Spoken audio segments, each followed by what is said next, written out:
What's up guys, Sam here, welcome back to the channel. Today I'm going to be doing something a little bit different because I'm going to be reacting to Charlie Pangus critiquing my work on his latest video. This is going to be an honest reaction because I haven't yet seen my part in his new video.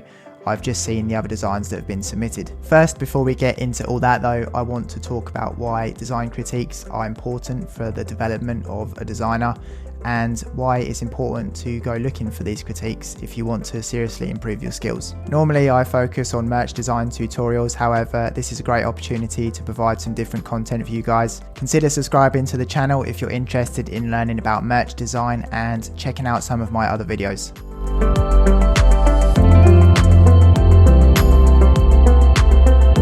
So I've broken this down into three main reasons why I believe getting your designs critiqued regularly is very important. There may well be plenty of other reasons, however I believe these are the most important to consider. So number one is obviously improvement, right? We all want to improve our designs and get better at graphic design, however we're also worried about what people may think of our designs. I think aside from getting good at Photoshop or Illustrator or whatever design program you use, getting other people to critique your work, especially other designers, is a really crucial part of learning and getting better as a designer. Now, when you study graphic design at university, college or school, wherever it may be, you have access to critique from your tutors and other students. However, if you work freelance or on your own, then this is where what Charlie's done is very crucial for getting feedback on your work. I remember I had a particularly hard to please tutor in my graphic design class in high school, and while it was difficult at the time, I can look back on it now and realise that it was all for the best. If I could give everyone one piece of advice, it would be this: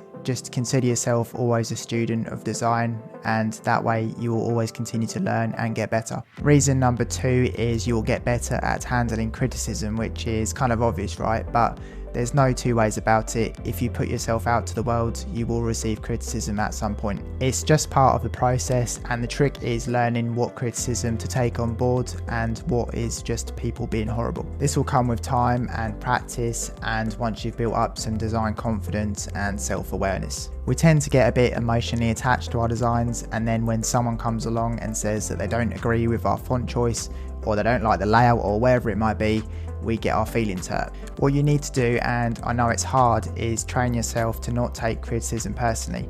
Now, this is easier said than done sometimes, however, it's not about your feelings at the end of the day, it's about creating the best artwork for the client, or maybe another designer trying to get the best out of you, so they're giving you constructive criticism. At the end of the day, it's about improving and taking on board what other people say, and it's not about hurting your feelings, so try not to take things too personally. Number three is perspective, and it's hard as designers to view our work the same way someone else might. Someone who's not been part of the design process will view the design very differently to the person who actually designed it. You may have experienced something very similar to this when you've been on YouTube and you've seen a design you've liked in a thumbnail, then you've clicked on the tutorial and you found out how it was made, and now you view that design very differently because you've seen how it was made, you've got a new perspective on it. The design choices may make much more sense when you've seen how it was put together as opposed to someone just seeing the final result. But this is a good thing because other people will be able to spot things you miss and also give you ideas that you hadn't necessarily thought of. Okay guys, so speaking of critique, let's hop into the next part of the video and see what Charlie has to say about one of my own designs. So we made it into the thumbnail, so that has to be a good sign, right? In today's video, I'm going to be critiquing your designs that you submitted via email. So I've seen most of them. Random. I just stopped it at my bit. You can do with the moth. Like, I love this design, by the way. Whoever did this, but this is really cool. I love this. I think it needs to. Thank you so much for. It's really cool.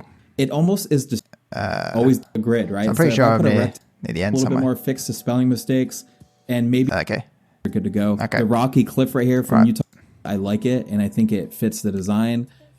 So overall, the composition, font, and the letter spacing. There we go. But thank you so much for submitting your design, man. Looks pretty cool. The last submission is by Sam Wheeler, and I think that, Sam, you did a great job on this one, man. The composition is really nice. The colors.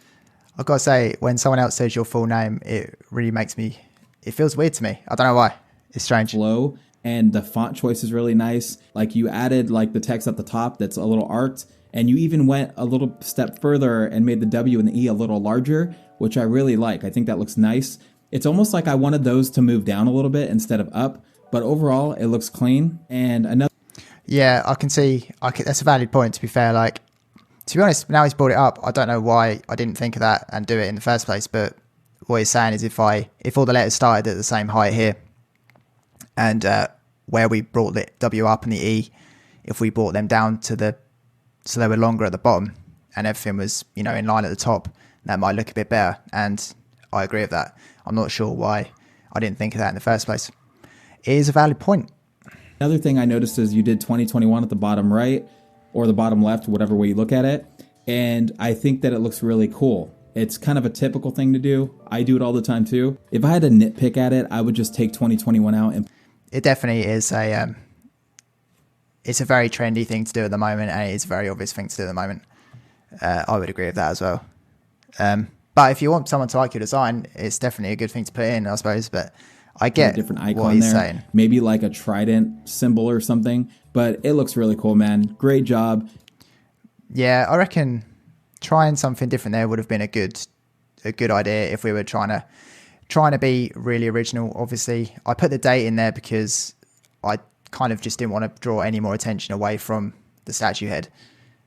But it is a valid point that we could have done something different to maybe stand out there. The trident idea is cool, actually, because I do think this is actually a Poseidon statue. You killed it. I can't wait to see what you do next. If you guys would like me to critique your... Awesome, man. Awesome. So that was a pretty good critique, and definitely some valid points to take away there and improve upon. Thank you again, Charlie, for including me in the video. I really appreciate that. And thank you everyone that's watched my video. I really appreciate that as well. If you would consider subscribing, that would be awesome. I usually do merch design tutorials. However, I thought I would do something a little bit different today. So if you enjoyed it, please consider subscribing and liking the video, and I will catch you in the next one.